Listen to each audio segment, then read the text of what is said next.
अस्सलामु अलैकुम नाज़रीन इकराम। आज हम बात करने वाले हैं इस्लाम की पहली जंग बद्र के बारे में। जंग बद्र इस्लाम के इतिहास की सबसे पहली और सबसे अजीम जंग है। ये जंग 17 रमज़ानुल मुबारक सन 2 हिजरी को मक्का के काफिरों और मुसलमानों के बीच लड़ी गई थी।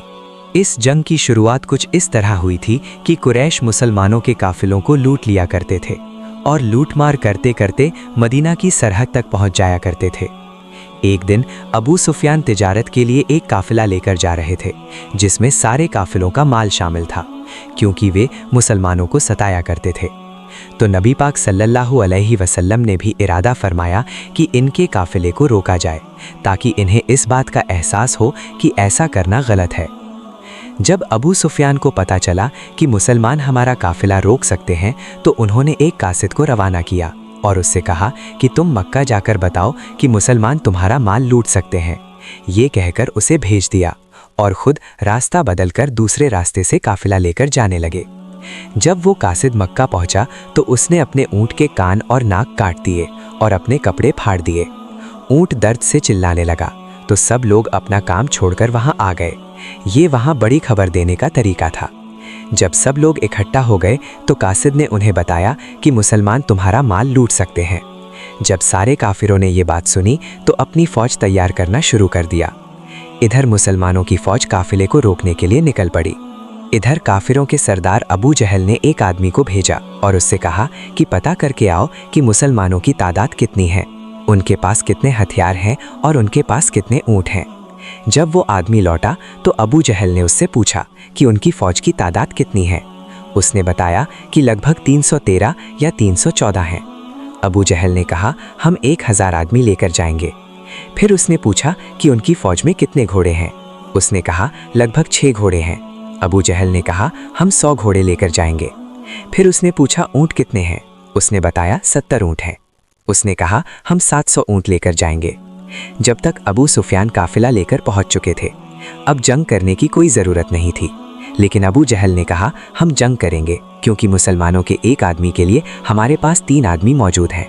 इधर नबी पाक सल्लल्लाहु अलैहि वसल्लम अपनी फ़ौज को बद्र के मैदान में लेकर पहुंच चुके थे। आपने अपनी फ़ौज को बद्र के पहले कुएं के पास रुकने का हुक्म दिया। तो एक सहाबी ने आकर पूछा, या रसूल अल्लाह सल्लल्लाहु अलैहि वसल्लम, ये जगह आपने अल्लाह के हुक्म से चुनी है या मशवरे से? हुजूर सल्लल्लाहु अलैहि वसल्लम ने फरमाया, ये तो हमने मशवरे से चुनी है। तो उस सहाबी ने सलाह दी कि अगर हम आगे जाकर रुकें तो वहाँ पानी भी ज़्यादा है और हम उन्हें कुओं पर कब्जा करने से रोक सकेंगे।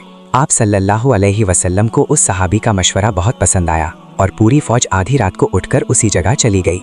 दूसरे दिन जब अबू जहल की फौज सामने आई तो वो मुसलमानों से 3 गुना बड़ी थी। उतबा मक्का का एक बहुत अमीर आदमी अपने भाई और एक बेटे के साथ सामने आया और कहा, है कोई हमसे लड़ने वाला?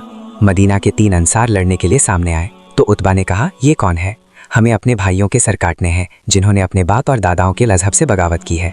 फिर हज़रत हमज़ा रज़ी अल्लाह ताला अन्हु, हज़रत अबू उबैदा रज़ी अल्लाह ताला अन्हु और हज़रत अली रज़ी अल्लाह ताला अन्हु सामने आए और जंग शुरू हो गई। हज़रत अबू उबैदा रज़ी अल्लाह ताला अन्हु ज़ख्मी हो गए, लेकिन उतबा, उसका भाई और बेटा तीनों मारे गए। उतबा का एक बेटा हुज़ैफ़ा, जो मुसलमानों की फ़ौज में था, अपने सामने ही अपने बाप, चाचा और भाई को मरते हुए देखता रहा, लेकिन वो मुसलमानों की फ़ौज में ही रहा। मुसलमानों को पता था कि उनकी फ़ौज दुश्मनों के मुकाबले छोटी थी, इसलिए उन्होंने अपनी जगह रहकर ही लड़ाई की। फिर काफिरों ने मुसलमानों पर पूरी ताकत से हमला किया, क्योंकि अबू जहल का ख्याल था कि बहुत जल्द हम इन्हें बंदी बनाकर ले जाएंगे, पर ऐसा नहीं हुआ। आहिस्ता आहिस्ता काफिरों की फ़ौज हारने लगी। एक मुसलमान के बदले 5-5 काफिर मरने लगे। काफिरों की फ़ौज पीछे हटने लगी। तभी मुसलमानों ने अपनी सफ़ों को बदला और नए व ताज़ा लोगों को आगे कर दिया। काफिरों की फ़ौज ने दोबारा पूरी ताकत से हमला कर दिया, लेकिन फिर से हार गई। काफिरों की फौज फिर से पीछे हटने लगी, लेकिन अब मुसलमानों ने उन पर हमला कर दिया और काफिरों की फौज जंग छोड़कर भागने लगी। अबू जहल मारा गया और मुसलमानों को उस जंग में फतह मिली। उस जंग में 14 मुसलमान शहीद हुए, 70 काफिर मारे गए और 70 काफिरों को मुसलमानों ने बंदी बनाया। अब मुसलमान ये जंग जीत चुके थे। सभी ने अल्लाह का शुक्र अदा किया।